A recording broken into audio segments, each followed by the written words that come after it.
entre ellas la neumonía también, y sobre todo en menores de 5 años. Sabemos que hay hospitales como el Instituto Nacional de Salud del Niño de San Borja que también han registrado incremento en los pacientes, pero mejor para conocer con mayor detalle la cifra y cuál es el caso específico, ya estamos enlazadas con la doctora Raquel Delgado Valdés. Ella es médico pediatra del Instituto Nacional de Salud del Niño de San Borja. Así que, doctora Delgado, ¿cómo está? Buenas noches, bienvenida. ¿Qué está pasando? ¿Cómo estás, Jennifer? Buenas noches. Saludo a toda tu audiencia y yo encantada de poder dirigirme a toda la población en estos minutitos que me das a nombre del Instituto Nacional de Salud del Niño de San Borja. Estamos encantadas de recibirlo porque es un tema muy interesante el que vamos a desarrollar, pero sobre todo que tiene que llamarnos a tomar las previsiones del caso en relación a que ya se está sintiendo este descenso en las temperaturas y como resulta lógico también pues el consiguiente incremento en las infecciones respiratorias. ¿Cuál es la información que tiene sobre el registro de casos en el Instituto Nacional de Salud del Niño en San Borja? Bueno, y efectivamente, como lo mencionas, se está viviendo, ¿no?, en esta época un friaje atípico en comparación a años anteriores y la sensación de frío realmente es intensa. Y efectivamente esto conlleva ahora un aumento en la incidencia de casos de infecciones respiratorias y procesos respiratorios agudos. Tal es así que en el Instituto del Niño, por ejemplo, para lo que va de este año, se ha recibido aproximadamente 3.435 niños con infecciones respiratorias agudas, y esto significa un aumento en el 51% en comparación a la misma época en relación al año pasado. Y doctora Delgado, ¿y por qué se registra ese incremento? Porque muchos podríamos pensar, bueno, termina haciendo frío y nos abrigamos muy bien, cerramos puertas y ventanas, ¿no? Y terminamos viendo que igual los pequeños terminan enfermándose cuando muchas veces lo que se necesita es airear, ¿no?, los espacios abiertos, o de repente muchas veces incluso se decía, no sobreabrigar a las criaturas porque estos cambios bruscos de temperatura también podría ser contraproducente. Claro, efectivamente todos los papás, y justamente queremos aprovechar este espacio para hacer un llamado a la población en estas medidas de prevención, ¿no?, que se tienen que tener con nuestros pequeñitos justamente para tratar de evitar en la medida posible la cantidad de infecciones respiratorias. Y una de las principales, y muchas veces los papás no hacen esto, es que mantienen cerrados los ambientes por el frío y no hacen que corra o que haya una corriente de aire. Recordemos que mientras más cerrado es el ambiente, los gérmenes que intercambiamos al hablar, toser, estornudar, pues tienden a proliferar más en un ambiente no ventilado, y estos gérmenes pueden sobreinfectar a nuestros pequeños. Asimismo, otra medida de prevención definitivamente es mantener al día la cartilla de vacunación en nuestros pequeños, ¿no? Es primordial cumplir con las vacunas. Y principalmente, ¿por qué? Porque nos protegen de muchas enfermedades inmunoprevenibles, y en ellas están también muchos causantes de neumonía. Y si de repente por ahí hubo algún retraso en la cartilla de vacunación, o mejor dicho, en el proceso de vacunación que tienen que cumplir, ¿no?, de todo niño en este control de niño sano, ¿pueden acudir los padres con sus pequeños a cualquier establecimiento de salud? ¿Cómo tendría que ser el protocolo? Sí, efectivamente. Hay una campaña en realidad ya durante todo este tiempo para completar justamente los esquemas pendientes de nuestros pequeños. Y recordemos que no hay vacuna que esté de más, o sea, no hay vacuna que se pase, ¿no? Si a mi niño yo lo vacuné a los 2, a los 4, me faltó la tercera dosis de los 6, o no le llevé al refuerzo, o me faltan, ¿no?, otras vacunas, no hay vacuna perdida, ¿no? Hay que tener en cuenta eso, que siempre las que le pusieron valen, y efectivamente sí hay que completar los refuerzos que faltan. Y si he perdido la cartilla, doctora, o no recuerdo cuál fue colocada, cuáles fueron las últimas que se le colocaron al niño, en esos casos, ¿qué se hace? ¿Cómo debo de proceder? Bueno, felizmente el Ministerio de Salud en ese caso sí tiene ¿registro? bueno, sí tiene un registro, ¿no? Un registro de los niños que sí tienen, bueno, determinada vacunación.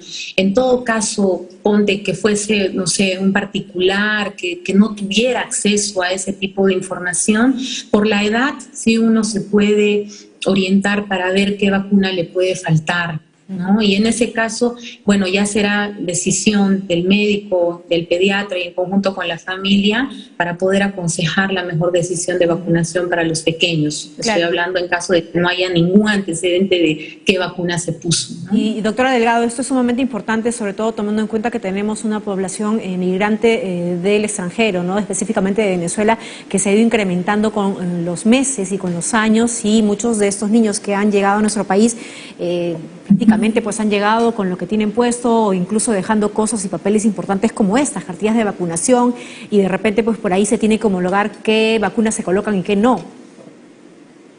Exactamente, el llamado en realidad a la población y la campaña de la que está aplicando el Ministerio de Salud es justamente la cobertura vacunal de no solamente todos los propios, ¿no? Sino también los extranjeros residentes en Perú.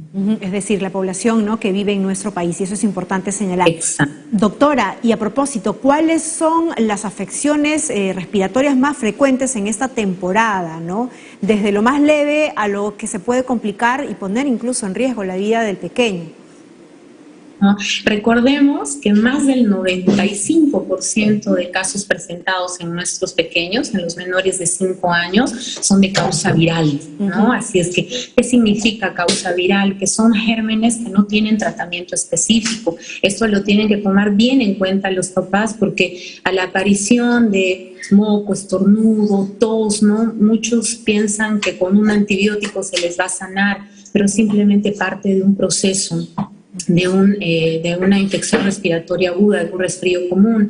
Ahora, recordemos también que hay una diferencia entre lo que es el resfriado y la influenza. Ajá. Ahora está, bueno, ha estado, ¿no?, en boga y todavía está la campaña contra la influenza. Gripe no es un resfrío mal curado, tenemos que sacarnos de la cabecita eso, ¿no? Un resfrío es un resfrío que puede pasar en 3, 5, 7 días, pero la gripe, ¿no?, la que podemos prevenir con la vacunación, es un proceso mucho más agudo, mucho más sintomático, ¿no?, que puede complicarse con una neumonía, pero la cual es prevenible con vacunación, ¿no?, prevenible en la forma grave.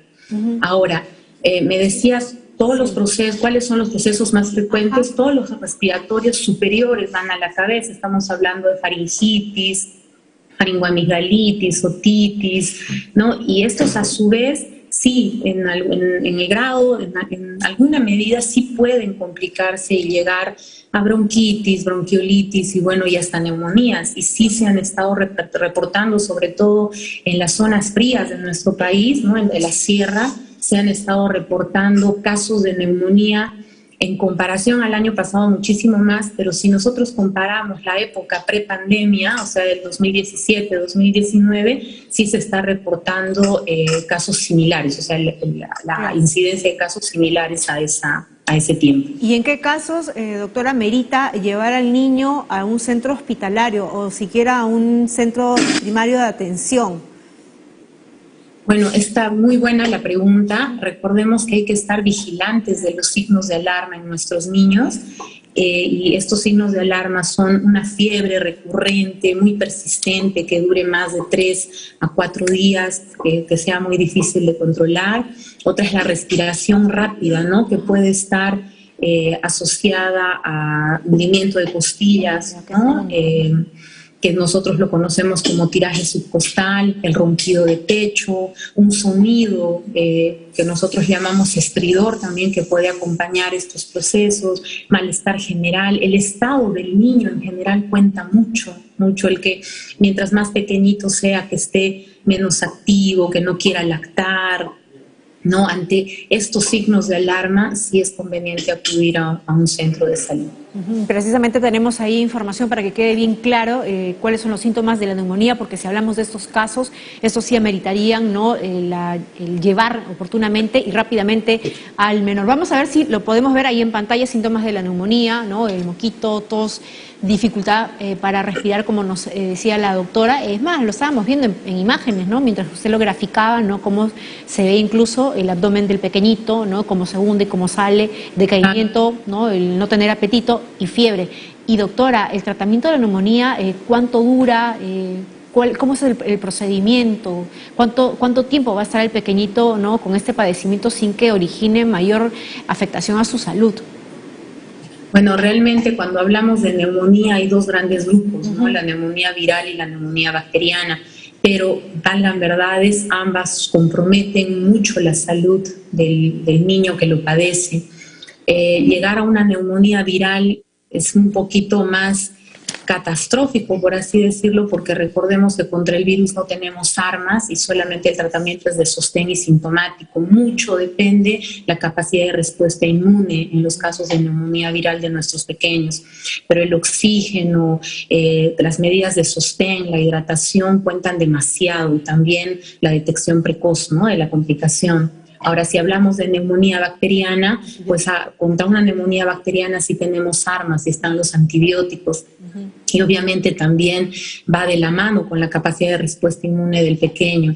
La cantidad de días que puede tomarte mucho va a depender de la evolución de cada niño, pero mínimo el promedio de estancia hospitalaria para una neumonía son 7 días, pero estos 7 días se pueden llegar a complicar inclusive hasta más de un mes en caso de que pacientes lleguen a una unidad de cuidados intensivos.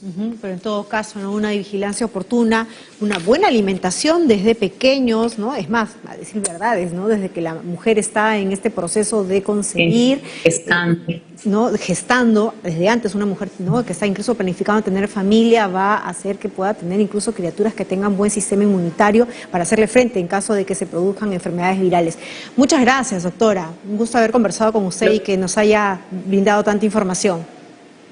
Jennifer, mensajes finales. Sí, claro que sí. Yo llamo a una reflexión a la población, por favor, para que en esta época y durante todo el año efectivamente completen el esquema de vacunación en nuestros pequeños. Ahorita recordemos que estamos ante una cuarta ola del COVID.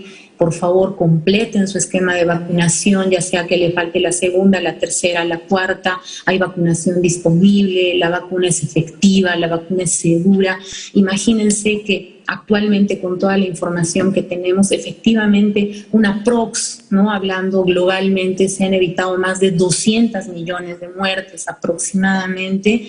Así es que esto definitivamente nos hace ver que la vacuna sí es efectiva, ¿no? Claro. Y de eso depende también nuestro cuidado mutuo. Claro que alimentación, lavado de manos, distanciamiento en lo posible más de 1 metro, el uso de la mascarilla, ¿no?, todas las medidas que conocemos para evitar infecciones. Perfecto, muchísimas gracias a la doctora Raquel Delgado, médico pediatra del Instituto Nacional de Salud del Niño de San Borja, a propósito de los cuidados que debemos de tener con los niños ahora que ha bajado pues la temperatura. Hacemos una pausa y regresamos para contarles qué está pasando